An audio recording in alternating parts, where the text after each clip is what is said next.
guys, and welcome to the Miss Kenna channel. If you are new, my name is Halda, and today we are going to be talking about jobs that you can do as a grad student. So let's get started on this video.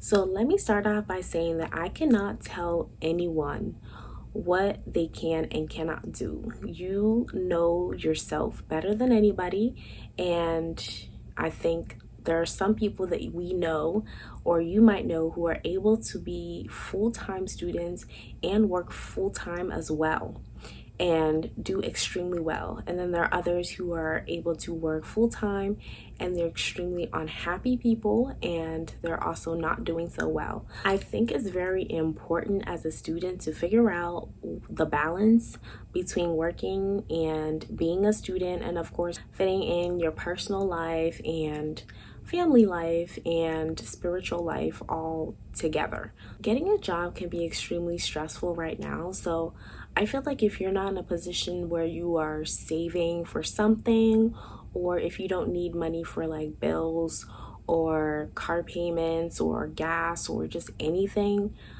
at all, and you're in a position where you don't have to work, I think it's really great, okay? Like, I think it's wonderful. However, that's not the scenario for everybody, and that's why this video is important. So there are jobs that give students a balance where students can focus on their academics and focus on being a student, as well as the other things that they have to do in their personal lives. So these are the kind of jobs that I'm going to be talking about in this video. So the first recommendation that I would recommend to someone who's in grad school who's looking for a job is to look for internships. Now, this can be internships within the institution that you're attending, or it could be outside of the institution that you're learning. It could be at another school, it could be at a hospital, it could be a clinic, it could be literally anywhere. You literally at this point as a grad student can choose to have a job that is based on what you're learning, or have a job just for having a job's sake. Like, you don't have to have an actual purpose unless you're looking to add on to your resume to either, do a PhD or just to go higher up in your education.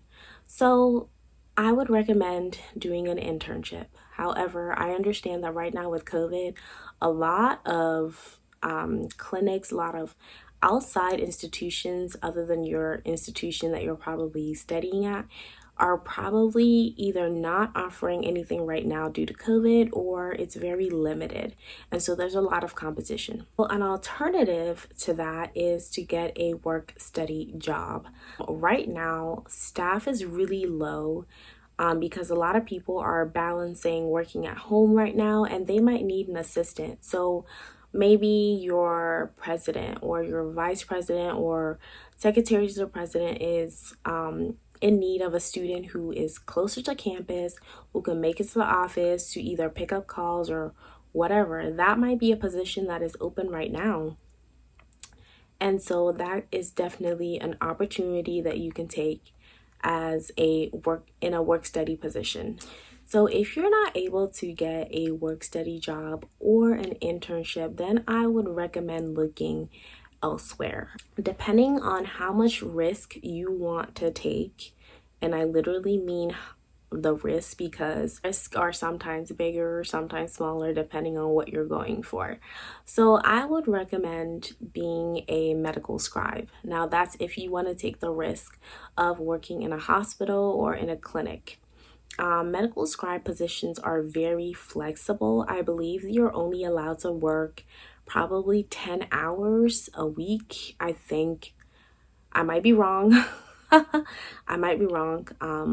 But you're like limited to your hours basically. Okay, so you don't work past a certain amount of hours. It works towards your availability, or the institution might give you like availabilities for medical scribes, and you pick and choose which days and times that works best for your schedule.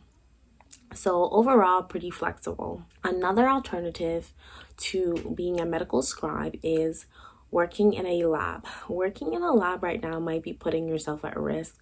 You don't have to work in the infectious disease lab and work with COVID specimens or COVID patients or whatever. So far, that is 4. Okay, so we've talked about internship, we have talked about work study position, we have talked about medical scribes, and we have talked about working in a lab.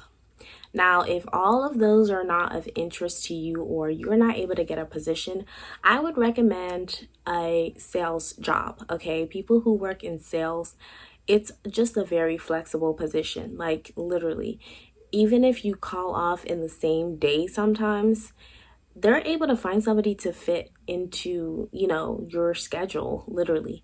So I totally recommend that. And also, a lot of sales managers are understanding that being a sales girl is not like your main priority. Okay. They understand this is just a stepping stone to where you want to be, and so they're very flexible, like, for real, very flexible. If all of those do not work out, I would also suggest applying for jobs that you can do at home. Okay, so a job that you can do at home is like grading test scores for different companies. So I know different educational companies literally hire people who have a bachelor's degree, because that's literally the only requirement. And they'll send you scores of standardized like testing, like the SAT and the ACT, and you just grade certain portions of the exam and you send it back to them and you get paid. So I know that's definitely an alternative. Now, if you don't want to do that, there's also teaching. So there's lots of companies, educational companies, that hire like Americans to teach English to people who are abroad. So one of like the most popular one, I think, is DADA teaching. So that's like one company that does it, but there's a lot of companies that does it. You just have to do your research. And although right now there is high demand for these kind of positions, because personally I've applied for this and I've just been getting rejected left and right. So I know there's a high demand for this position at the moment. So the very last thing I would recommend is to simply get a freelance job. So a freelance job can really go from being an Instacart delivery person where you deliver groceries, or it can literally go to being a personal assistant to somebody, or it can go to, like, there are many positions as a freelancer. It can be a very minimalistic thing, or it can be a very high maintenance thing, depending on what your specialty is and what you're good at. So one of the apps I believe that does freelancing jobs is called, I'm gonna put it down below. It's called Rabbit Task, I believe is what it's called, Rabbit Task. And basically you sign up. I believe there is a fee, a small fee, and you sign up. You put up all the areas that you are good at. So it could be secretarial, organization, it can be hosting parties, it could be literally anything.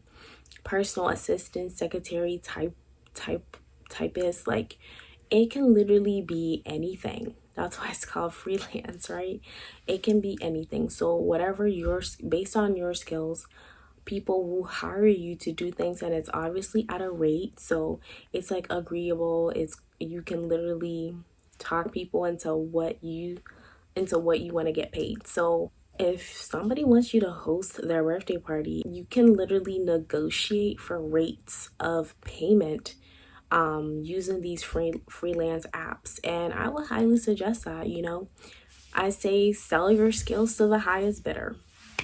So that is it for this video, and I will see you guys in the next video. If you have any questions or any comments, or if you just want to talk about how your week is going, please do leave me a comment down in the comments and I will definitely respond. Bye guys.